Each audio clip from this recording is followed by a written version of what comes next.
Bismillahirrahmanirrahim. Assalamualaikum warahmatullahi wabarakatuh. Eh, Perkenalkan nama saya Kemas Matahrudin dari kelompok 5. Eh, Pada kesempatan ini, saya akan menjelaskan terkait dengan eh, tugas UTS di mata kuliah kecerdasan buatan. Pada kesempatan kali ini, proposal penelitian yang kami ajukan adalah terkait dengan prediksi kepadatan lalu lintas berbasis kecerdasan buatan. Nah, tak lupa saya ucapkan terima kasih kepada Bapak dosen pembimbing mata kuliah ini adalah Bapak Insinyur Herman Agustiawan MS SE PhD dan juga Ibu Fesa Ashifa Nurul Haq Eskom MMSI. Dalam kelompok ini kami ada 4 orang, yakni Pak Ardi Trikotantro, kemudian Pak Abdurrahman Fajri, saya sendiri Kimas Mas Harudi dan Maulana Hairullah. Nah, eh, pada kesempatan ini ada beberapa hal yang ingin kami sampaikan mengenai masalah yakni sistem reaktif.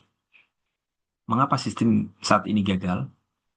Karena kita lihat tantangan utama manajemen lalu lintas perkotaan saat ini itu adalah eh, pendekatannya bersifat reaktif. Artinya ketika ada kejadian baru melakukan respon. Maka ada keterlambatan respon, penanganan dilakukan setelah macet terjadi. Kemudian ada kerugian ekonomi, yakni waktu terbuang dan inefisiensi bahan bakar. Kemudian yang ketiga masalah polusi udara, yakni emisi karbon meningkat drastis saat stop and go. Nah, inilah yang mendasari kami mengambil eh, proposal yang berjudul seperti ini. Jadi prediksi eh, kepadatan lalu lintas berbasis kecerdasan buatan. Baik, bagaimana untuk mengenali solusi ini? Maka ada paradigma baru bahwa kami mengusulkan pergeseran dari sistem reaktif menjadi sistem prediktif, yakni menggunakan kecerdasan buatan. Apa targetnya dalam memprediksi tingkat kepadatan lalu lintas hingga 60 menit ke depan? Seperti apa? Kemudian bagaimana kita mendeteksi dini potensi kemacetan, kemudian melakukan optimasi durasi lampu lalu lintas secara dinamis, kemudian ada saran rute alternatif sebelum macet terjadi. Inilah yang kita akan prediksi secara proaktif. Kemudian bagaimana teknologi intinya adalah kita menggunakan teknologi LSTM, yakni tantangan data time series. Data lalu lintas itu bersifat sekuensial atau berurutan waktu. Metode statistik biasa seperti regresi linear atau neural network standar yang sering gagal menangkap. Ada pola musiman, jam sibuk, pagi atau sore. Kemudian adanya ketergantungan jangka panjang. Kejadian 1 jam lalu mempengaruhi kondisi sekarang. Jadi secara cepat sekali perubahannya. Maka mengapa butuh LSTM ini? Yakni long short term memory adalah jenis recurrent neural network atau RNN spesial yang dirancang untuk beberapa hal. Yang pertama adalah mengingat pola panjang, yakni memiliki cell state untuk menyimpan informasi penting dalam durasi lama, kemudian melupakan noise, mekanisme forget gate membuang data anomali yang tidak relevan, dan akurasi tinggi, yakni terbukti unggul dalam studi kasus prediksi runtun waktu. Bagaimana alur atau metodologi dan alur data yang akan kami jalankan? Yang pertama adalah pengumpulan data. Ini mengambil data historis, CCTV dan sensor kecepatan dari dinas terkait, ditambah dengan data cuaca atau EPA nanti akan kita gunakan. Kemudian melakukan processing, yakni pembersihan data, cleaning, melakukan normalisasi, yakni min-max scaling, seperti apa min-maximal scalingnya, dan melakukan pembagian sequence waktunya seperti apa. Kemudian yang ketiga adalah model training, yakni melatih model LSTM dengan data latih sekitar 80% dan validasi 20% menggunakan TensorFlow atau Keras. Dan terakhir ada visualisasi, yakni deployment model ke web dashboard untuk pemantauan real time oleh petugas. Ini akan kita eh, lakukan dari sisi metodologi dan alur data. Dan bagaimana evaluasi kinerjanya? Kita menggunakan RMSC dan MAE. RMSC adalah root mean square error, ya, yakni kita menggunakan metrik seperti ini. RMSI adalah eh, jumlah dari n, ya, dari satu ke i1. Ini adalah di akarnya di i minus y pangkat a i, ya, per n. Kenapa menggunakan RMS ini? Karena metrik ini adalah menghukum kesalahan prediksi yang besar atau outlier, sangat penting untuk keselamatan lalu lintas agar tidak ada prediksi yang meleset jauh. Jadi ini adalah untuk memfilter, ya, memprediksi kesalahan, mempersempit kesalahan dalam memprediksi. Kemudian yang kedua adalah MAE, mean absolute error. Ini adalah mendukung rata-rata errornya seperti apa. Target akurasi adalah lebih dari 80% pada data uji, kemudian memberikan gambaran seberapa jauh rata-rata prediksi atau meleset, misalkan plus minus 2 kendaraan. Ini model pola kerja yang akan kami sampaikan. Dan bagaimana rancangan pelaksanaannya adalah bulan pertama ini, ya, kita sekarang bulan Desember. Nah, diharapkan akan selesai sesuai dengan target yang diharapkan. Bulan pertama, secara ini, ya, kita melakukan studi literatur dan pengumpulan data. Kemudian bulan kedua, kita adalah pre-processing dan desain arsitektur STM. Dan yang ketiga adalah training model dan tuning hyper parameter. Dan bulan keempat sampai 5 kita melakukan integrasi web, uji coba, dan penulisan laporan. Nah, mengingat yang planning kita di secara perfectnya itu 5 bulan, namun ada tugas di eh, tugas UTS ini nantinya di akhir untuk persiapan sebelum UAS dijatah sampai Februari, maka kita akan squeeze lebih cepat lagi.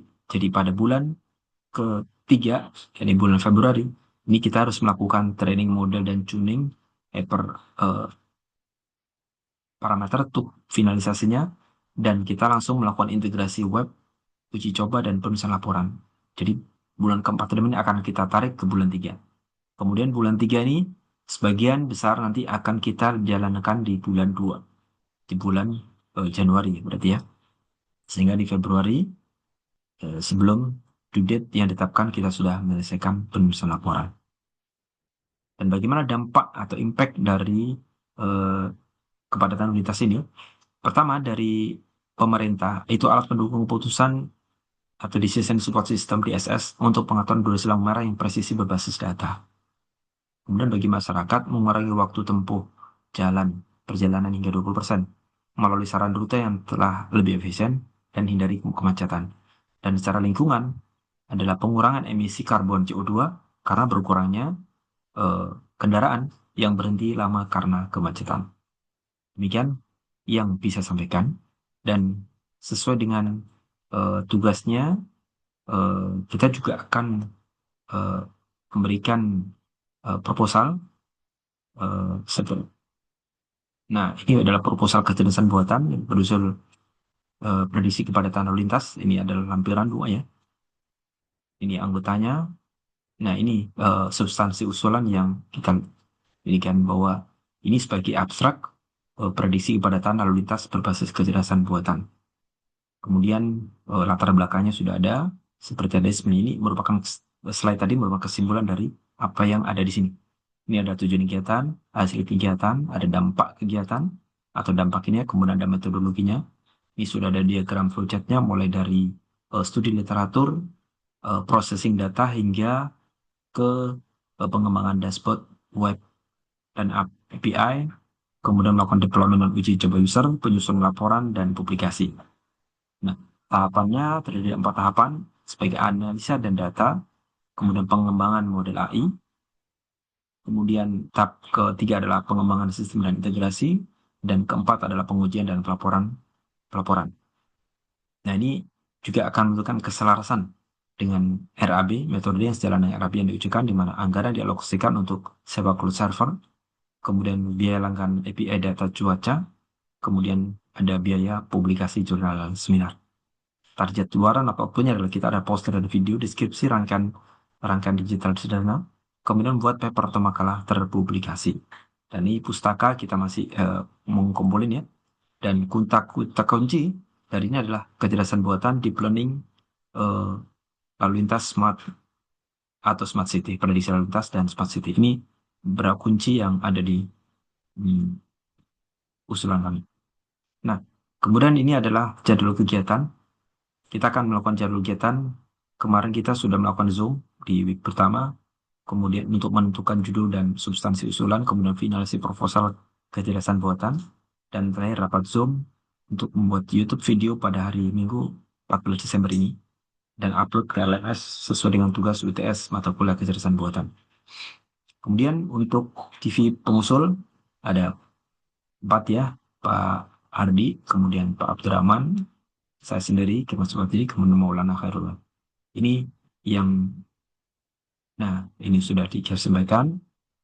Kemudian daftar hadirnya pada minggu lalu, tanggal 7 Desember, eh, keempat anggota tim sudah hadir semua, baik Pak Ardi, Pak Abdurrahman Fajri, saya, Kemas, dan Maulana Khairullah. Kemudian ini adalah notulen rapat. Apa yang bicarakan kemarin tanggal 7 Desember adalah menentukan judul dan substansi usulan. Agendanya itu menentukan judul, menentukan ketua kelompok 5, kemudian membahas substansi usulan, kemudian sumber data sebagai referensi. Ini ketua kelompoknya, Pak ini, kemudian ada lampiran bukti ini yang kita zoomkan pada 7 Desember lalu. Kemudian logbook kita sudah melihat buat ini adalah ini sudah kelihatan prediksi kepadatan lalu lintas berbasis kecerdasan buatan. Ini judul proyeknya. Kemudian ini adalah hasilnya bahwa prosedurnya adalah semua anggota kelompok 5 hadir, menentukan proposal, menentukan ketua kelompok 5, membahas substansi usulan, menentukan sumber data. Dan hasilnya adalah semua tim sepakat prediksi menggunakan proposal berjudul prediksi kepadatan lalu lintas berbasis kecerdasan buatan. Dan tim sepakat untuk menunjuk Mas Ardi Putranto sebagai ketua kelompok. Tim sepakat menyetujui substansi usulan sesuai lembaran 2 dan data akan diupdate di Google Drive yang bisa diakses oleh semua tim kelompok 5. Dan ini adalah menghasilkan sumber data yang akan digunakan sebagai referensi, kemudian data cuaca dan pergerakan cuaca.